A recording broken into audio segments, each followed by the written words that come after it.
2 ശമൂവേൽ അധ്യായം 18. അനന്തരം ദാവീദ് തന്നോടു കൂടെയുള്ള ജനത്തെ എണ്ണി നോക്കി. അവർക്ക് സഹസ്രാധിപന്മാരെയും ശതാധിപന്മാരെയും നിയമിച്ചു. ദാവീദ് ജനത്തിൽ 1/3 പങ്ക് യോവാബിന്റെ കൈക്കീഴും 1/3 പങ്ക് സെരൂയയുടെ മകനും യോവാബിന്റെ സഹോദരനുമായ അബീശായിയുടെ കൈക്കീഴും 1/3 പങ്ക് ഗിത്യനായ ഇത്ഥായിയുടെ കൈക്കീഴും അയച്ചു. ഞാനും നിങ്ങളോടുകൂടെ വരും എന്ന് രാജാവ് ജനത്തോട് പറഞ്ഞു. എന്നാൽ ജനം, നീ വരേണ്ട, ഞങ്ങൾ തോറ്റോടിയെന്ന് വരികിൽ ഞങ്ങളുടെ കാര്യം ആരും ഗണ്യമാക്കുകയില്ല. ഞങ്ങളിൽ പാതി പേർ പട്ടുപോയി എന്ന് വരികിലും അതാരും ഗണ്യമാക്കുകയില്ല. നീയോ ഞങ്ങളിൽ 10,000 പേർക്കു തുല്യൻ. ആകയാൽ നീ പട്ടണത്തിലിരുന്നു കൊണ്ട് ഞങ്ങൾക്ക് സഹായം ചെയ്യുന്നത് നല്ലത് എന്ന് പറഞ്ഞു. രാജാവ് അവരോട്, നിങ്ങൾക്ക് ഉത്തമമെന്ന് തോന്നുന്നത് ഞാൻ ചെയ്യാം എന്ന് പറഞ്ഞു. പിന്നെ രാജാവ് പടിവാതിൽക്കൽ നിന്നു. ജനമൊക്കെയും 100 1000 പുറപ്പെട്ടു. അബ്ശാലോം കുമാരനോട്, എന്നെ ഓർത്ത് കനിവോടെ പെരുമാറുവീൻ എന്ന് രാജാവ് യോവാബിനോടും അബീശായിയോടും ഇത്ഥായിയോടും കൽപ്പിച്ചു. രാജാവ് അധിപതിമാരോടൊക്കെയും അബ്ശാലോമിനെക്കുറിച്ച് കൽപ്പിക്കുമ്പോൾ ജനമെല്ലാം കേട്ടു. പിന്നെ ജനം പടനിലത്തേക്ക് ഇസ്രായേലിന്റെ നേരെ പുറപ്പെട്ടു. എഫ്രയീം വനത്തിൽ വെച്ച് പടയുണ്ടായി. ഇസ്രായേൽ ജനം ദാവീദിന്റെ ചേവകരോട് തോറ്റു. അന്ന് അവിടെ ഒരു മഹാസംഹാരം നടന്നു. 20,000 പേർ പട്ടുപോയി. പട ആ ദേശത്തെല്ലാടവും പരന്നു. അന്ന് വാളിനിരയായതിലും അധികം പേർ വനത്തിനിരയായി തീർന്നു. അബ്ശാലോം ദാവീദിന്റെ ചേവകർക്ക് എതിർപ്പെട്ടു. അബ്ശാലോം കോവർ കഴുതപ്പുറത്ത് ഓടിച്ചു പോകുമ്പോൾ കോവർ കഴുത കൊമ്പ് തിങ്ങി നിൽക്കുന്ന ഒരു വലിയ കരുവേലകത്തിന് കീഴെ എത്തി. അവന്റെ തലമുടി കരുവേലകത്തിൽ പിടിപെട്ടിട്ട് അവൻ ആകാശത്തിനും ഭൂമിക്കും മധ്യേ തൂങ്ങി. അവന്റെ കീഴിൽ നിന്ന് കോവർ കഴുത ഓടിപ്പോയി. ഒരുത്തൻ അത് കണ്ടിട്ട്, അബ്ശാലോം ഒരു കരുവേലകത്തിൽ തൂങ്ങിക്കിടക്കുന്നത് ഞാൻ കണ്ടു എന്ന് യോവാബിനോട് അറിയിച്ചു. യോവാബ് തന്നെ അറിയിച്ചവനോട്, നീ അവനെ കണ്ടിട്ട് അവിടെ വെച്ച് തന്നെ വെട്ടിക്കളയാഞ്ഞതെന്ത്? ഞാൻ നിനക്ക് 10 ശേക്കെൽ വെള്ളിയും 1 അരക്കച്ചയും തരുമായിരുന്നുവല്ലോ എന്ന് പറഞ്ഞു. അവൻ യോവാബിനോട് പറഞ്ഞത്, 1000 ശേക്കെൽ വെള്ളി എനിക്ക് തന്നാലും ഞാൻ രാജകുമാരന്റെ നേരെ കൈനീട്ടുകയില്ല. അബ്ശാലോം കുമാരനെ ആരും തൊടാതിരിപ്പാൻ സൂക്ഷിച്ചു കൊള്ളുവീൻ എന്ന് രാജാവ് നിന്നോടും അബീശായിയോടും ഇത്ഥായിയോടും ഞങ്ങൾ കേൾക്കെയല്ലോ കൽപ്പിച്ചത്. അല്ല, ഞാൻ അവന്റെ പ്രാണനെ ദ്രോഹിച്ചിരുന്നെങ്കിൽ രാജാവിന് ഒന്നും മറവായിരിക്കയില്ലല്ലോ. നീ തന്നെ എന്നോട് അകന്നു നിൽക്കുമായിരുന്നു. എന്നാൽ യോവാബ്, ഞാനിങ്ങനെ നിന്നോട് സംസാരിച്ച് നേരം കളകയില്ല എന്ന് പറഞ്ഞു 3 കുന്തം കയ്യിലെടുത്തു. അബ്ശാലോം കരുവേലകത്തിൽ ജീവനോട് തൂങ്ങിക്കിടക്കുമ്പോൾ തന്നെ അവയെ അവന്റെ നെഞ്ചിനകത്ത് കുത്തിക്കടത്തി. യോവാബിന്റെ ആയുധവാഹകന്മാരായ 10 ബാല്യക്കാർ വളഞ്ഞു നിന്നു അബ്ശാലോമിനെ അടിച്ചു കൊന്നു. പിന്നെ യോവാബ് കാഹളമൂതി. യോവാബ് ജനത്തെ വിലക്കിയതുകൊണ്ട് അവർ ഇസ്രായേലിനെ പിന്തുടരുന്നത് വിട്ടുമടങ്ങി. അബ്ശാലോമിനെ അവർ എടുത്ത് വനത്തിൽ ഒരു വലിയ കുഴിയിലിട്ടു. അവന്റെ മേൽ ഏറ്റവും വലിയൊരു കൽക്കൂമ്പാരം കൂട്ടി. ഇസ്രായേലൊക്കെയും താന്താന്റെ വീട്ടിലേക്ക് ഓടിപ്പോയി. അബ്ശാലോം ജീവനോടിരുന്ന സമയം എന്റെ പേർ നിലനിർത്തേണ്ടതിന് എനിക്ക് മകനില്ലല്ലോ എന്ന് പറഞ്ഞു രാജാവിൻ താഴ്വരയിലെ തൂണെടുത്ത് നാട്ടി അതിന് തന്റെ പേർ വിളിച്ചിരുന്നു. അതിന് ഇന്ന് വരെ അബ്ശാലോമിന്റെ ജ്ഞാപകസ്തംഭം എന്ന് പറഞ്ഞു വരുന്നു. അനന്തരം സാദോക്കിന്റെ മകനായ അഹീമാസ്, ഞാൻ ഓടിച്ചെന്ന് രാജാവിനോട്, യഹോവ അവനു വേണ്ടി ശത്രുക്കളോട് പ്രതികാരം ചെയ്തിരിക്കുന്ന സദ്വർത്തമാനം അറിയിക്കട്ടെ എന്ന് പറഞ്ഞു. യോവാബ് അവനോട്, നീ ഇന്ന് സദ്വർത്തമാന ദൂതനാകയില്ല. ഇനിയൊരു ദിവസം സദ്വർത്തമാനം കൊണ്ടുപോകാം. രാജകുമാരൻ മരിച്ചിരിക്കൊണ്ട് നീ ഇന്ന് സദ്വർത്തമാന ദൂതനാകയില്ല എന്ന് പറഞ്ഞു. പിന്നെ യോവാബ് കൂശ്യനോട്, നീ കണ്ടത് രാജാവിനെ ചെന്നറിയിക്ക എന്ന് പറഞ്ഞു. കൂശ്യൻ യോവാബിനെ വണങ്ങി ഓടി. സാദോക്കിന്റെ മകനായ അഹീമാസ് പിന്നെയും യോവാബിനോട്, ഏതായാലും ഞാനും കൂശ്യന്റെ പിന്നാലെ ഓടട്ടെ എന്ന് പറഞ്ഞു. അതിന് യോവാബ്, എൻ്റെ മകനെ, നീ എന്തിനോടുന്നു? നിനക്ക് പ്രതിഫലം കിട്ടുകയില്ലല്ലോ എന്ന് പറഞ്ഞു. അവൻ പിന്നെയും, ഏതായാലും ഞാൻ ഓടും എന്ന് പറഞ്ഞതിന്, എന്നാൽ ഓടിക്കൊള്ളുക എന്നവൻ പറഞ്ഞു. അങ്ങനെ അഹീമാസ് സമഭൂമി വഴിയായി ഓടി കൂശിനെ കടന്നുപോയി. എന്നാൽ ദാവീദ് 2 പടിവാതിലിനു മധ്യേ ഇരിക്കുകയായിരുന്നു. കാവൽക്കാരൻ പടിവാതിലിനും മീതെ മതിലിന്റെ മുകളിൽ കയറി തല ഉയർത്തി നോക്കി ഒരുത്തൻ തനിച്ചോടി വരുന്നത് കണ്ടു. കാവൽക്കാരൻ രാജാവിനോട് വിളിച്ചറിയിച്ചു, അവൻ ഏകൻ എങ്കിൽ സദ്വർത്തമാനവും കൊണ്ടാകുന്നു വരുന്നത് എന്ന് രാജാവ് പറഞ്ഞു. അവൻ നടന്നു അടുത്തു. പിന്നെ കാവൽക്കാരൻ മറ്റൊരുത്തൻ ഓടി വരുന്നത് കണ്ടു. കാവൽക്കാരൻ വാതിൽ കാക്കുന്നവനോട്, ഇതാ പിന്നെയും ഒരാൾ തനിച്ചോടി വരുന്നു എന്ന് വിളിച്ചു പറഞ്ഞു. അവനും സദ്വർത്തമാന ദൂതനാകുന്നു എന്ന് രാജാവ് പറഞ്ഞു. ഒന്നാമത്തവന്റെ ഓട്ടം സാദോക്കിന്റെ മകനായ അഹീമാസിന്റെ ഓട്ടം പോലെ എനിക്ക് തോന്നുന്നു എന്ന് കാവൽക്കാരൻ പറഞ്ഞു. അതിന് രാജാവ്, അവൻ നല്ലവൻ, നല്ല വർത്തമാനം കൊണ്ടുവരുന്നു എന്ന് പറഞ്ഞു. അഹീമാസ് രാജാവിനോട് ശുഭം ശുഭം എന്ന് വിളിച്ചു പറഞ്ഞു. രാജാവിന്റെ മുൻപിൽ സാഷ്ടാംഗം വീണ് നമസ്കരിച്ചു. യജമാനനായ രാജാവിന്റെ നേരെ കൈ ഓങ്ങിയവരെ ഏൽപ്പിച്ചു തന്ന നിന്റെ ദൈവമായ യഹോവ സ്തുതിക്കപ്പെട്ടവൻ എന്ന് പറഞ്ഞു. അപ്പോൾ രാജാവ്, അബ്ശാലോം കുമാരൻ സുഖമായിരിക്കുന്നുവോ എന്ന് ചോദിച്ചു. അതിന് അഹീമാസ്, യോവാബ് രാജാവിന്റെ ഭൃത്യനെയും അടിയനെയും അയക്കുമ്പോൾ വലിയൊരു കലഹം കണ്ടു, എന്നാൽ അതെന്തെന്ന് ഞാൻ അറിഞ്ഞില്ല എന്ന് പറഞ്ഞു. നീ അവിടെ മാറി നിൽക്ക എന്ന് രാജാവ് പറഞ്ഞു. അവൻ മാറി നിന്നു. ഉടനെ കൂശ്യൻ വന്നു, യജമാനനായ രാജാവിന് ഇതാ നല്ല വർത്തമാനം, നിന്നോട് എതിർത്ത എല്ലാവരോടും യഹോവ ഇന്ന് നിനക്ക് വേണ്ടി പ്രതികാരം ചെയ്തിരിക്കുന്നു എന്ന് കൂശ്യൻ പറഞ്ഞു. അപ്പോൾ രാജാവ് കൂശ്യനോട്, അബ്ശാലോം കുമാരൻ സുഖമായിരിക്കുന്നുവോ എന്ന് ചോദിച്ചു. അതിന് കൂശ്യൻ, യജമാനനായ രാജാവിൻ്റെ ശത്രുക്കളും നിന്നോട് ദോഷം ചെയ്യുവാൻ എഴുന്നേൽക്കുന്ന എല്ലാവരും ആ കുമാരനെ പോലെ ആകട്ടെ എന്ന് പറഞ്ഞു. ഉടനെ രാജാവ് നടുങ്ങി പടിപ്പുരമാളികയിൽ കയറി, എൻ്റെ മകനെ അബ്ശാലോമേ, എൻ്റെ മകനെ, എൻ്റെ മകനെ അബ്ശാലോമേ, ഞാൻ നിനക്ക് പകരം മരിച്ചെങ്കിൽ കൊള്ളായിരുന്നു.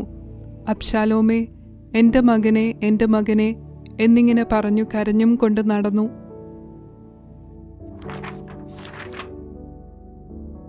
രണ്ട് ശമൂവേൽ അധ്യായം 19. രാജാവ് അബ്ശാലോമിനെ ചൊല്ലി ദുഃഖിച്ച് കരഞ്ഞുകൊണ്ടിരിക്കുന്നു എന്ന് യോവാബ് കേട്ടു. എന്നാൽ രാജാവ് തൻ്റെ മകനെക്കുറിച്ച് വ്യസനിച്ചിരിക്കുന്നു എന്ന് ആ ദിവസം ജനം കേട്ടതുകൊണ്ട് അന്നത്തെ ജയം ജനത്തിനൊക്കെയും ദുഃഖമായി തീർന്നു. ആകയാൽ യുദ്ധത്തിൽ തോറ്റിട്ട് നാണിച്ച് ഒളിച്ചു വരും പോലെ ജനം അന്ന് പട്ടണത്തിലേക്ക് ഒളിച്ചു കടന്നു.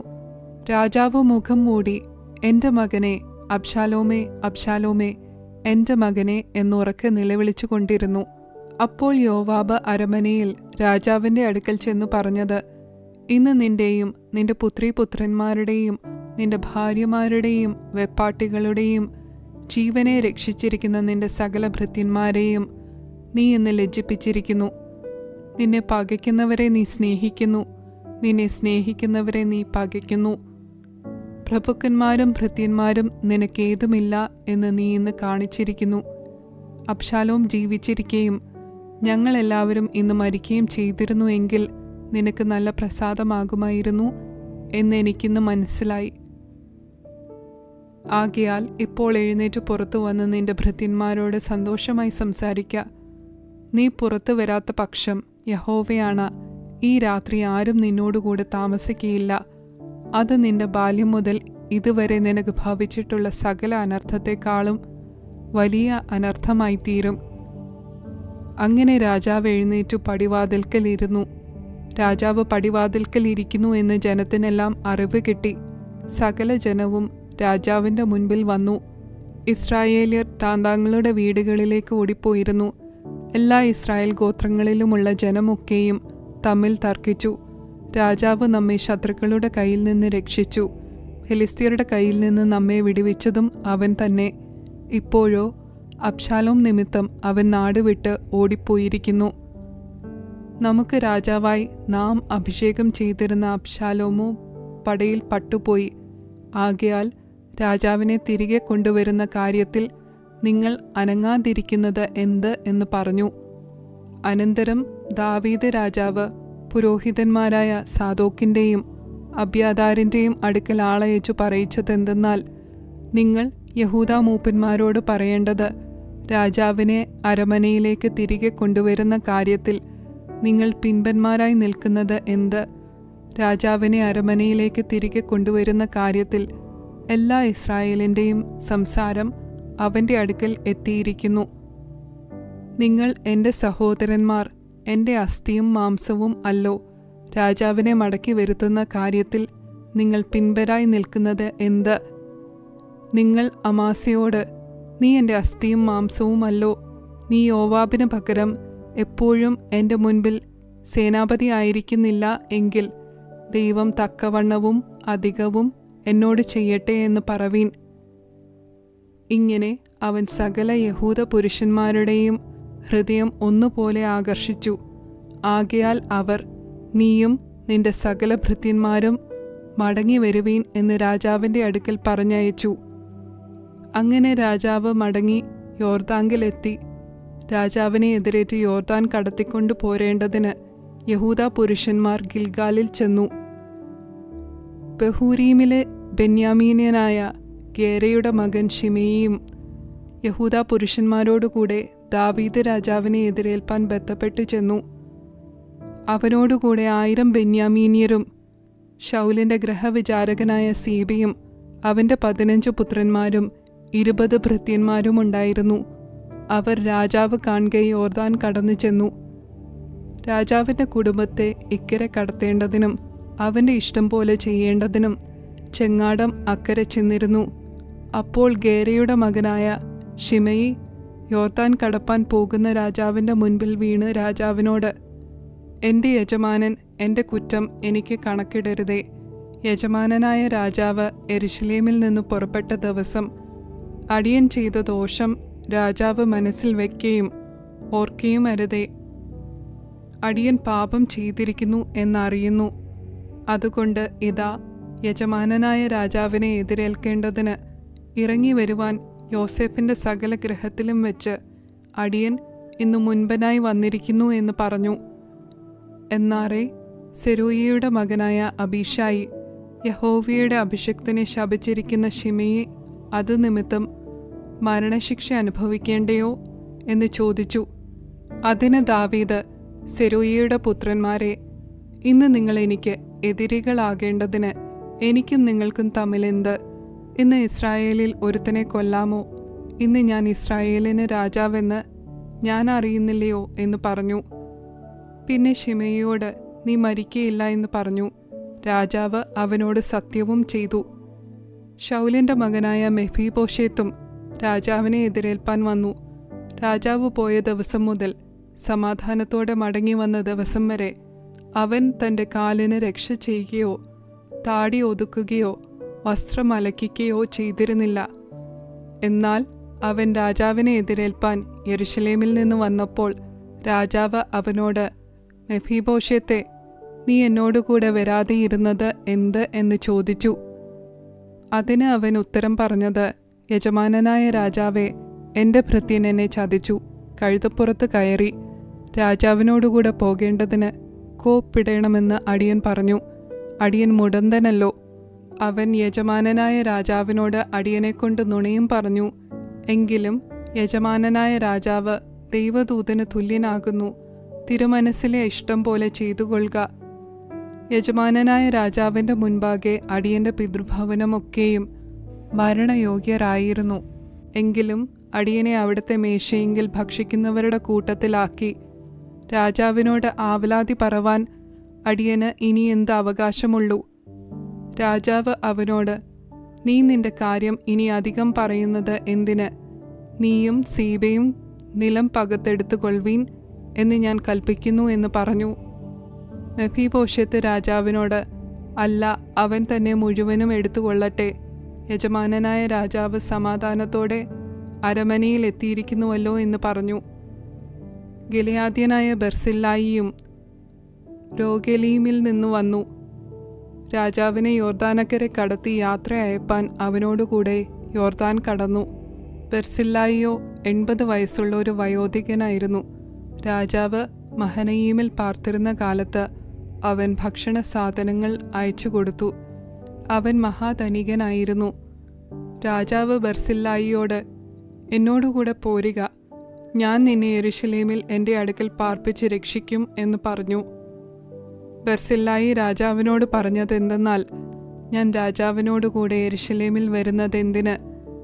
ഞാൻ ഇനി എത്ര നാൾ ജീവിച്ചിരിക്കും? എനിക്ക് ഇന്ന് 80 വയസ്സായിരിക്കുന്നു. നല്ലതും ആകാത്തതും എനിക്ക് തിരിച്ചറിയാമോ? ഭക്ഷണപാനങ്ങളുടെ സ്വാദ് അടിയന് അറിയാമോ? സംഗീതക്കാരുടെയും സംഗീതക്കാരത്തികളുടെയും സ്വരം എനിക്ക് ഇനി കേട്ട് രസിക്കാമോ? അടിയൻ യജമാനനായ രാജാവിന് ഭാരമായി തീരുന്നത് എന്തിന്? അടിയൻ രാജാവിനോടുകൂടെ യോർദാൻ കടപ്പാനേ വിചാരിച്ചുള്ളൂ. രാജാവ് ഇതിനായി എനിക്ക് ഈ വിധം പ്രത്യുപകാരം ചെയ്യുന്നത് എന്തിന്? എൻ്റെ പട്ടണത്തിൽ എൻ്റെ അപ്പൻ്റെയും അമ്മയുടെയും കല്ലറയുടെ അടുക്കൽ വെച്ച് മരിക്കേണ്ടതിന് അടിയൻ വിട കൊള്ളട്ടെ.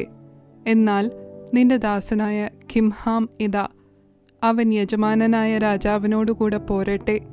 നിനക്ക് പ്രസാദമായത് അവന് ചെയ്തു കൊടുത്താലും. അതിന് രാജാവ്, കിംഹാം എന്നോടുകൂടെ പോരട്ടെ, നിന്റെ ഇഷ്ടപ്രകാരം ഞാൻ അവന് ചെയ്തു കൊടുക്കാം. നീ എന്നോട് ആവശ്യപ്പെടുന്നതൊക്കെയും ഞാൻ നിനക്കായി ചെയ്യും എന്ന് പറഞ്ഞു.